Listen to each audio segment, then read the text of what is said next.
Hello student, आज से हम लोग आरआरबी एनटीपीसी के साइंस में पूछे गए प्रीवियस ईयर 500 प्लस क्वेश्चन का डिटेल सॉल्यूशन देखेंगे। ये 500 plus question physics, chemistry, bio पूरा कवर करेगा। हर टॉपिक, हर चैप्टर को कवर करेगा। और पहला भाग है और अगले भाग का लिंक आपको इसके डिस्क्रिप्शन में मिल जाएगा।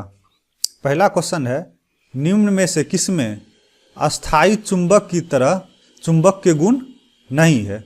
क्या पूछ रहा है? निम्न में किसमें अस्थाई चुंबक की तरह चुंबक के गुण नहीं है? तो इसका आंसर हो जाएगा ऑप्शन नंबर डी, चुंबक पत्थर। तो पहले समझ लेंगे, ये चुंबक जो होता है ये दो प्रकार का होता है। एक होता है अस्थाई, एक होता है अस्थाई। अब हम कैसे समझेंगे कि चुंबक पत्थर में चुंबक के गुण नहीं है? तो अस्थाई चुंबक में ये चुंबक के गुण रहता है, यदि मान लीजिए ये लोहे का अस्थाई चुंबक बना हुआ है, यदि इस लोहे के संपर्क में दूसरा लोहा लाएंगे तो इस लोहे का चुंबक के गुण इस लोहे में भी आ जाएगा। और पुनः यदि इससे कोई लोहा सटाएंगे तो इससे ये चिपकने लगेगा। फिर से समझ लेंगे, अस्थाई चुंबक, मान लीजिए किसी लोहे का अस्थाई चुंबक बनाया गया है, अस्थाई चुंबक बनाया गया है, तो और उसके संपर्क में कोई लोहा लाया जाता है तो उसमें भी इस लोहे से चुंबक के गुण का ट्रांसफर इसमें भी हो जाता है, जिससे कि इसमें भी चुंबक के गुण आ जाता है। और यदि इससे फिर किसी लोहे को सटाया जाएगा तो ये इसमें चिपकने लगेगा। यानी कि जिस लोहे का चुंबक के गुण दूसरे लोहे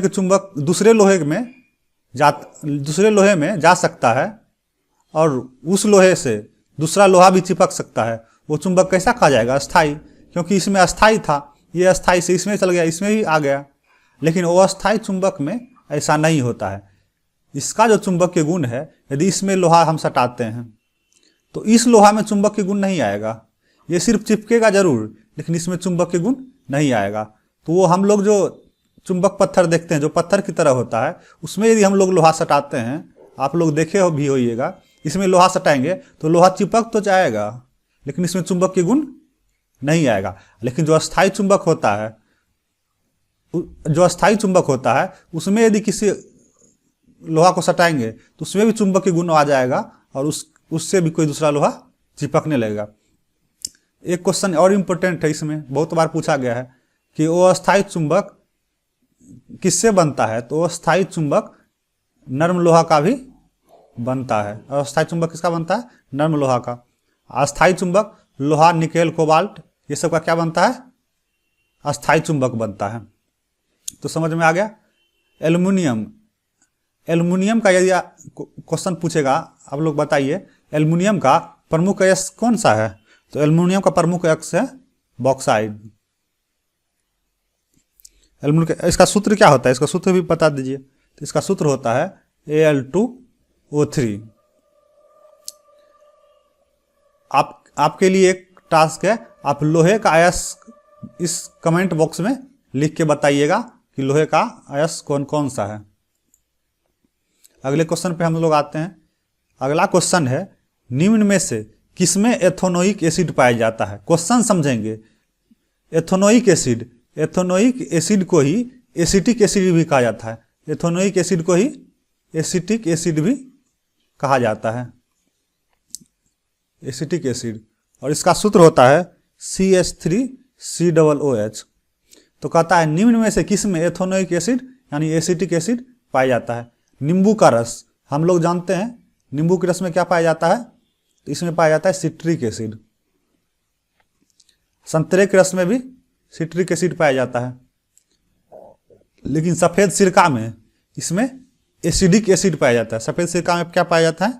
एसिटिक एसिड। और क्वेश्चन इससे भी यदि घुमा के दिया तो उसमें पूछेगा सफ़ेद सिरका में कितना एसिटिक एसिड पाया जाता है? तो हम लोग याद रखेंगे इसको निश्चित तौर से 4 से 6% एसिटिक एसिड पाया जाता है सफ़ेद सिरका में। टमाटर केचप में भी एसिड पाया जाता है। टमाटर केचप आप लोग जानते होंगे, जिसे ब्रेड पे लगा के खाते हैं, वही क्या होता है? टमाटर केचप होता है। तो नींबू के रस में क्या पाया जाता है? Citric acid. कभी कभी इसका पीएच मान भी पूछ देता है। नींबू के रस का पीएच मान कितना होता है? तो कहीं कहीं 2.2 भी देता है, 2.4 भी देता है। और इस पीएच मान का आविष्कार किसने किया था? इस पीएच मान का आविष्कार सोरेनसन नामक विद्वान ने किया था। किसने किया था? सोरेनसन नामक विद्वान ने। एक एक पॉइंट को आप ध्यान से, क्या है कि जितने भी ये सब क्वेश्चन है ये सारे एनटीपीसी में पूछे गए हैं और आपके आगे एग्जाम में भी पूछ सकते हैं।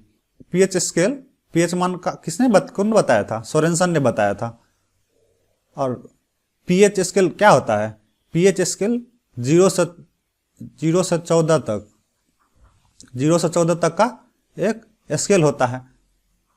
और 0 से 7 के बीच में आने वाले, जिसका पीएच मान 0 से 7 आता है, उसको क्या कहते हैं? अम्लीय कहते हैं। जैसे इसका 2.2 था, इसको कौन क्या कहेंगे? अम्लीय कहेंगे। और 7 से 14 के बीच आने वाले को क्षारीय। और जो 7 आता है उसको हम क्या कहेंगे? उदासीन कहेंगे। उदासीन मतलब ना अम्लीय है ना क्षारीय है, यानी जो शुद्ध जल होता है वो क्या होता है? उदासीन होता है। तो हम चलेंगे अगले क्वेश्चन से। इसका आंसर हो गया ऑप्शन नंबर सी। अगला क्वेश्चन कहता है, विश्वास और प्रथाओं का एक संग्रह जिसका उद्देश्य मानववादी की अनुवांशिक में सुधार लाना होता है, यह किस अनुवांशिकी के क्षेत्र को कहा जाता है? तो इसका सही ऑप्शन होगा ऑप्शन नंबर डी। ये यूजेनिक्स जो होता है, ये यूजेनिक्स यह मान्यताओं और प्रथाओं का एक सेट है, संग्रह एक सेट है, जिसका उद्देश्य क्या है कि मानववादी का जो अनुवांशिक गुणवत्ता है, इसमें अनुवांशिक जो गुणवत्ता है इसमें सुधार लाने का प्रयास किया जाता है। इसी को क्या कहा जाता है? यूजेनिक्स। भ्रूण चयन कराना क्या है? गैर कानूनी है। और ये क्लोनिंग में क्या होता है कि किसी या तो माता या तो पिता बिना किसी एक दूसरे के सहयोग लिए, यानी बिना लैंगिक जनन के ही अपने समान संतान की उत्पत्ति कर सकता है, जिसको क्या कहता है? क्लोनिंग। इसको ऐसे समझिए, मान लीजिए एक सिक्का है, इसी सिक्का का कुछ भाग लेके, इसी सिक्का का कुछ अंश लेके एक और सिक्का बना दिया जाएगा जो सेम टू सेम इसके जैसा होगा। इसी को क्या कहेंगे? क्लोनिंग। मान लीजिए कोई माता से उसका डीएनए ले लिया गया और सेम टू सेम उसी के जैसा बना दिया गया, तो उसको क्या कहा जाएंगे? इस माता का ये बच्चा क्या है? क्लोनिंग है, जिसमें लैंगिक जनन में भाग लिए बिना ही उसका बेबी तैयार कर दिया गया, जो एक दूसरे से पूरे मैच करता है। इसको कभी कभी जुड़वा बहन के नाम से भी कहा जाता है। क्लोनिंग क्या है? उसी या तो पिता भी अपने डीएनए से एक बच्चे का निर्माण करवा सकता है, जिसका पूरा मैच उसके पिता से होगा। इसमें कोई भी लैंगिक जनन में भाग नहीं लेता है। आनुवंशिक इंजीनियरिंग ये इसका कोई नहीं है। कवक विज्ञान, माइकोलॉजी क्या है? कवक विज्ञान, इसको इंग्लिश में माइकोलॉजी कहते हैं। कवक विज्ञान क्या है? कवक विज्ञान क्या है? मतलब माइकोलॉजी क्या है? बैक्टीरिया का अध्ययन, क्या कहा? बैक्टीरियोलॉजी। कुकुरमुत्ता का अध्ययन, यही कहता है कवक विज्ञान। कुकुरमुत्ता का अध्ययन क्या कहलाता है? कवक विज्ञान कहलाता है। वायरस का अध्ययन वायरोलॉजी। और परजीवी का अध्ययन जो इसका इंग्लिश होता है पैरासाइटोलॉजी। कुकुरमुत्ता का अध्ययन क्या कहलाता है? अब कुकुरमुत्ता आप लोग देखे होंगे, गोबर पर जो छाता की तरह उगा होता है, इसी को क्या कहते हैं? कुकुरमुत्ता। इसको गोबर का छत्ता भी कहते हैं। यह प्रोटीन का बहुत अच्छा स्रोत माना जाता है, प्रोटीन का उच्च स्रोत माना जाता है कुकुरमुत्ता को। क्वेश्चन में बहुत बार क्वेश्चन आया है, कवक से होने वाले रोग कौन कौन से हैं? कवक से होने वाले रोग आप लोग बताइए, कवक से होने वाले रोग कौन कौन से हैं? तो कवक से होने वाले रोग हैं एक्जिमा हो गया, दिनाय हो गया, दाद हो गया, खाग हो गया। इस सब के लिए, कवक से होने वाले रोग के लिए एक ट्रिक है, दाद खाग। ये कवक से होने वाले रोग का ट्रिक है। ए से क्या होता है? एक्जिमा। द से दाद, दिनाय, खुजली और गौ से गंजापन। ये सब किससे रोग होने वाले हैं? कवक से होने वाले रोग हैं। आप लोग कमेंट बॉक्स में बताइएगा जीवाणु से होने वाले रोग कौन कौन से हैं। जीवाणु से होने वाले रोग, ये सब जितने भी बायो का जो क्वेश्चन होता है वह रेलवे के एग्जाम के लिए बहुत इंपॉर्टेंट होता है। निश्चित रूपेण उससे क्वेश्चन पूछा ही जाता है। आजकल तो कुछ ज़्यादा ही वेटेज साइंस सेक्टर का दे दिया गया है, इसलिए आप लोग जीवाणु से होने वाले रोग कौन कौन से हैं उसका जवाब आप कमेंट बॉक्स में दीजिएगा। निम्न में से कौन सी गैस हास्य गैस के रूप में लोकप्रिय है? निम्न में से कौन सी गैस हास्य गैस के रूप में लोकप्रिय है? ये बहुत ही आसान क्वेश्चन है, आप लोग इसका जवाब दीजिए। इसका जवाब क्या हो जाएगा? Nitrous oxide. नाइट्रस ऑक्साइड का सूत्र क्या होता है? N2O। N2O। इसमें क्या होता है, यदि हम ये गैस को सूंघते हैं तो ये हमारे जो वेन होता है, धमनी होता है, उसमें चल जाता है और उसकी चौड़ाई को बढ़ा देता है। इसके कारण क्या होता है, हम सबको हंसी आती है। और आप इसका फिल्म में भी यूज देखे होंगे, यदि आप हाउसफुल शायद उसमें देखेंगे तो उसमें भी नाइट्रस ऑक्साइड क्या होता है, सब नाइट्रस ऑक्साइड सूंघ लेता है जिससे कि बहुत अधिक हंसता है। हमारे वायुमंडल में सबसे अधिक कौन सी गैस है वायुमंडल में? तो नाइट्रोजन गैस है। कौन सी गैस है? नाइट्रोजन। उसके बाद ऑक्सीजन, उसके बाद आर्गन, उसके बाद कार्बन डाइऑक्साइड। बहुत को क्या करते हैं, पहले नाइट्रोजन सबसे अधिक है, फिर ऑक्सीजन है, फिर कार्बन डाइऑक्साइड, यही गलती कर देते हैं। सबसे अधिक नाइट्रोजन जरूर है 78%, 21% ऑक्सीजन, लेकिन कार्बन डाइऑक्साइड ये 4 नंबर पे आता है 0.03%। आर्गन कितना है? 0.9%। कार्बन डाइऑक्साइड से ज़्यादा आर्गन है, लेकिन जब आता है इसको क्रम में सजाने के लिए तो सब क्या गलती कर देते हैं, नाइट्रोजन ऑक्सीजन, इसके बाद डायरेक्ट कार्बन डाइऑक्साइड पे चले आते हैं। तो वायुमंडल में सबसे अधिक नाइट्रोजन, उसके बाद ऑक्सीजन, और उसके बाद क्या है? आर्गन है। आर्गन क्या है? एक निष्क्रिय गैस है। मेलिओडोसिस क्या है? मेलिओडोसिस क्या है? ये एक बीमारी है। तो कौन सी बीमारी है? त्वचा पर लाल चकत्ते। त्वचा पर जो लाल चकत्ते होता है वो किसके कारण होता है? तो त्वचा पे लाल चकत्ते होता है कवक के कारण। किसके कारण होता है? कवक के कारण। लाल चकत्ते यही ना दिनाई की तरह होता है, त्वचा पर लाल, दिनाई या खुजली की तरह। ये किसके कारण होता है? कवक के कारण। अभी तुरंत इसका हम पिछले क्वेश्चन में ट्रिक पढ़े थे, ए दाद खाग। स्मरण शक्ति की क्षति, ये दिमाग में चोट लग जाने के कारण इस क्या होता है? स्मरण शक्ति की क्षति हो जाता है। संक्रामक रोग, हाँ, इसका सही ऑप्शन क्या हो जाएगा? डी। इसका सही ऑप्शन क्या हो जाएगा? डी। मेलिओडोसिस क्या है? एक संक्रामक रोग होता है।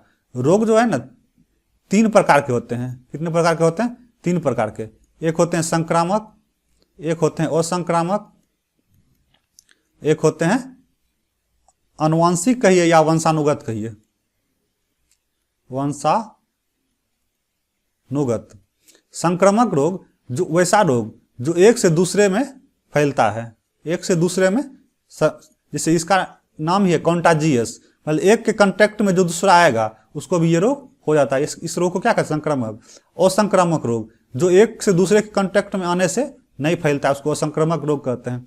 और वंशानुगत रोग जो ऐसा रोग जो एक पीढ़ी से दूसरे पीढ़ी में जाता है उस रोग को क्या कहते हैं? वंशानुगत रोग कहते हैं। संक्रामक रोग जैसे हैजा हो गया, फिर प्लेग हो गया, ये सब क्या है? ये संक्रामक रोग है। और संक्रामक रोग, कैंसर सब ये क्या है? वो संक्रामक रोग है। वंशानुगत रोग, रक्त वर्णनता जिसको कलर ब्लाइंडनेस कहते हैं, हेमोफीलिया, ये सब क्या है? वंशानुगत रोग है। यदि माता पिता को ये रोग है, खास करके माता को, तो ये उसके बच्चे में भी ये रोग आ सकता है। तो यही मेलिओडोसिस क्या है? एक संक्रामक रोग है। स्मरण शक्ति की क्षति, यदि सर में चोट लग जाता है तो क्या हो जाता है, स्मरण शक्ति की क्षति हो जाता है, क्योंकि सर में ही हमारा सेरिब्रम पाया जाता है, सेरिब्रम, और इसी में मेरा मेमोरी पावर पाया जाता है, मेमोरी होता है। यदि इसमें चोट लग गया तो स्मरण शक्ति की कमी हो सकती है। इसीलिए कहा जाता है सर को चोट से बचा के रखना चाहिए। और जोड़ों में पूर्ण दर्द, जोड़ों में दर्द कैल्शियम की कमी से भी होता है। और जोड़ों में दर्द जब कोई बूढ़ा हो जाता है तो उसके पैर की जो हड्डी जहाँ पे जुड़ी हुई रहती है वहाँ एक द्रव पाया जाता है, और बुढ़ापा में वो द्रव क्या होता है, खत्म हो जाता है, जिससे कि वो आवाज करने लगता है। जिस प्रकार से यदि गेट को यदि खोलते हैं और वो बहुत दिन से उसमें तेल नहीं डाला गया या ग्रीस नहीं डाला गया है तो क्या होता है, आवाज करने लगता है। उसी प्रकार जो बूढ़े होते हैं उनके पैर भी, उनका शरीर भी क्या करने लगता है, आवाज करने लगता है, करकराने लगता है। तो एक द्रव के कारण ये करकराने लगता है। तो आप लोग इस क्वेश्चन का जवाब किस द्रव की कमी से जोड़ों में जो आवाज आने लगती है वो किस द्रव की कमी से आने लगती है, इस क्वेश्चन का जवाब आप लोग कमेंट बॉक्स में दीजिएगा, जिसका जवाब अगले दिन आपको अगले नेक्स्ट वीडियो में बता दिया जाएगा। तो हम नेक्स्ट क्वेश्चन पे चलते हैं। इसका आंसर क्या था, इसका आंसर था ऑप्शन नंबर सी। अब अगला क्वेश्चन है, एक कर्ण सीपी एबेलॉन क्या है। सीपी से समझ गए ये क्या है, एक पानी में पाया जाने वाला जीव है। एक बड़ा सितारा नहीं होगा, एक छोटा लड़ाकू विमान ये भी नहीं होगा, एक भूमिगत शहर ये भी नहीं होगा।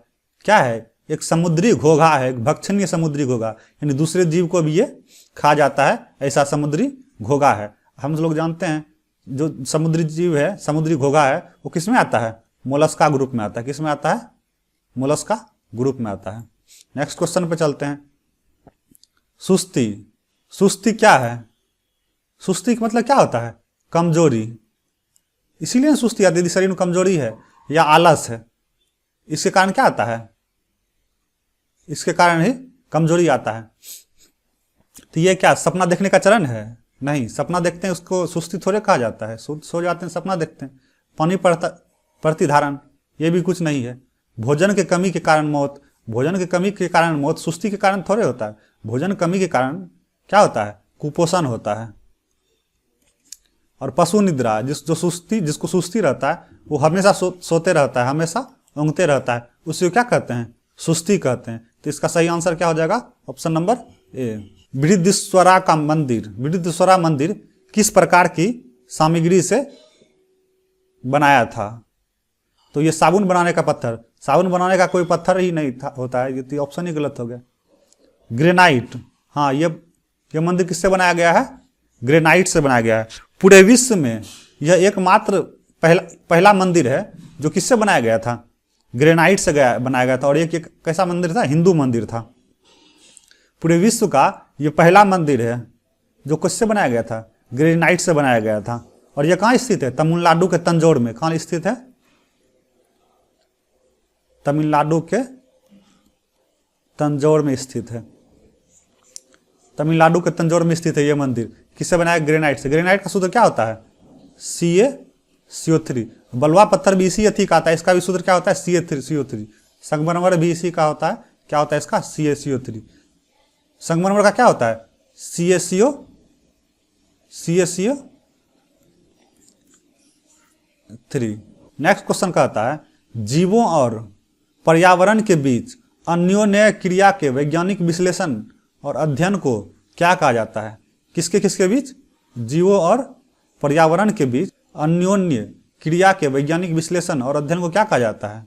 तो पक्षी विज्ञान तो पक्षी के लिए है, कीट विज्ञान कीट का अध्ययन होता है, सूक्ष्म जीव का अध्ययन होता है।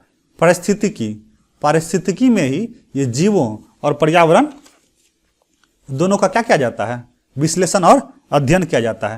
ये पारिस्थितिकी समझने के लिए ये पर्यावरण को समझना पड़ेगा। पर्यावरण के मुख्यतः दो घटक हैं, जैव प्लस अजैव। जैव में क्या क्या आता है, जैव में आता है फ्लोरा एंड फौना, जंतु और वनस्पति। अजैव में स्थल हो गया, जल हो गया, वायु हो गया, ये सब क्या है? अजैव घटक है। और ये दोनों से मिलकर क्या बनता है? पर्यावरण। तो कहता है जीवों और पर्यावरण के बीच अन्योन्य की विश्लेषण का अध्ययन को क्या कहा जाता है? तो ये पारिस्थितिकी कहा जाता है। पारिस्थितिकी तंत्र तो आप लोग जानते ही होंगे। पारिस्थितिकी तंत्र में तीन घटक आते हैं मुख्यतः। एक आते हैं उत्पादक, दूसरे होते हैं उपभोक्ता, दूसरे क्या होते हैं? उपभोक्ता। और तीसरे होते हैं अपघटनकर्ता। तीसरे क्या होते हैं? अपघटनकर्ता। उत्पादक उपजाता है, उसको क्या कहते हैं? उत्पादक कहते हैं। जैसे पेड़ पौधा, पेड़ पौधा क्या होता है? हरा पेड़ पौधा, ये उत्पादक होता है। और इसको जो कंज्यूम करता है, इसका जो यूज करता है, उसको क्या कहते हैं? उपभोक्ता। और जितने भी उपभोक्ता है, लास्टली में इसको खत्म कौन करता है? अपघटन करता है। डिकम्पोजर इसको क्या करता है? खत्म करता है। यदि इसी को फिर से हम इसको भी डिटेल में यदि देखेंगे, इसमें भी 4 आते हैं। तो पहला क्या आता है? प्राथमिक उपभोक्ता। इससे क्वेश्चन बहुत बार पूछे जाते हैं। कुछ महत्वपूर्ण टॉपिक हैं जिससे क्वेश्चन, पर्यावरण एक ऐसा टॉपिक है, एक भी एग्जाम नहीं है, आज तक एक भी एग्जाम ऐसा नहीं होता है जिसमें इससे क्वेश्चन नहीं पूछा जाता है। इसलिए इसको हम देख लेते हैं, जिससे कि इससे किसी प्रकार का भी क्वेश्चन आएगा तो हम आराम से उसको बना सकते हैं। तो उपभोक्ता में पहला क्या आता है? प्राथमिक उपभोक्ता, जिसमें क्या आता है? बकरी आता है, हिरन आता है। ये भी क्वेश्चन बहुत बार आया है, प्राथमिक उपभोक्ता शाकाहारी होता है या मांसाहारी? तो जितने भी प्राथमिक उपभोक्ता होते हैं सारे के सारे क्या होते हैं? शाकाहारी होते हैं। अब आता है द्वितीयक उपभोक्ता। द्वितीयक उपभोक्ता, द्वितीयक उपभोक्ता में क्या क्या आता है? जैसे छिपकली हो गया, बिल्ली हो गया, टिड्ढा हो गया, ये सब क्या हो गया? द्वितीयक उपभोक्ता। अब फिर ये पूछ देगा द्वितीयक उपभोक्ता क्या होता है? शाकाहारी या मांसाहारी? मांसाहारी होता है, लेकिन मांसाहारी सिर्फ लिख देंगे, मांसाहारी होता है, लेकिन सबसे अधिक मांसाहारी तृतीयक उपभोक्ता होता है। तृतीयक उपभोक्ता क्या होता है? इससे भी अधिक मांसाहारी होता है। ये अर्ध मांसाहारी से कह सकते हैं। इससे मांसाहारी कौन होता है? तृतीयक उपभोक्ता। और जो शीर्ष उपभोक्ता होता है, तृतीयक उपभोक्ता में कौन कौन आता है? जैसे भेड़िया हो गया, सांप हो गया, ये सब तृतीयक। इससे ज्यादा प्रबल मांसाहारी तृतीयक उपभोक्ता है। और शीर्ष में बाघ, शेर, ये सब पूर्ण मांसाहारी होता है। ये सब क्या होता है? पूर्ण मांसाहारी। तो उपभोक्ता में 4 सीढ़ी है। पहला है प्राथमिक उपभोक्ता, इसमें बकरी, हिरन होता है, और ये क्या होता है? शाकाहारी होता है। द्वितीयक उपभोक्ता में छिपकली, बिल्ली, ये मांसाहारी होता है। तृतीयक उपभोक्ता ये प्रबल मांसाहारी होता है, भेड़िया, सांप, ये सब क्या होता है? प्रबल मांसाहारी। और चतुर्थक उपभोक्ता जो होता है, शीर्ष जिसको उपभोक्ता कहते हैं, उसमें बाघ, शेर आता है, ये पूर्ण मांसाहारी होता है। इसको भी ध्यान रखेंगे। और ये सब के लास्ट में क्या होता है? अपघटन करता है। ये सब मरता है, उसको अपघटन कौन करता है? चाहे पेड़ पौधा मरे या उपभोक्ता मरे, उसको सब खत्म कौन करता है? अपघटन करता है। इसी में हम लोग इसको यदि हम ध्यान रखेंगे, पर्यावरण के 2 हैं, जैव और अजैव। जैव में क्या क्या आता है? जंतु, वनस्पति। अजैव में स्थल, जल, वायु। पारिस्थितिकी के 3 प्रमुख केंद्र हैं, उत्पादक, उपभोक्ता और अपघटनकर्ता। उत्पादक जो प्रोड्यूस करता है, हरा पेड़ पौधा, इसको कंज्यूम करता है उपभोक्ता, और लास्ट में इसको खत्म करता है अपघटन करता है डिकम्पोजर। और उपभोक्ता के भी 4 श्रेणी आते हैं। प्राथमिक में शाकाहारी आते हैं, द्वितीयक में मांसाहारी, तृतीयक में प्रबल मांसाहारी, और शीर्ष उपभोक्ता में जो पूर्ण मांसाहारी होते हैं। जिन भी स्टूडेंट को यदि ये सभी क्वेश्चन PDF फॉर्म में लेना है, यदि इसका PDF चाहिए, तो वो इसके हमारे टेलीग्राम चैनल @सर्व शिक्षा पर ज्वाइन कर सकते हैं, जहां आपको इसका PDF मिल जाएगा। और अगले भाग का जो लिंक होगा वो इसी के डिस्क्रिप्शन में आपको मिल जाएगा, और ये टेलीग्राम पे भी मिलेगा। इसलिए आप लोग टेलीग्राम भी ज्वाइन कर लें। बहुत बहुत धन्यवाद।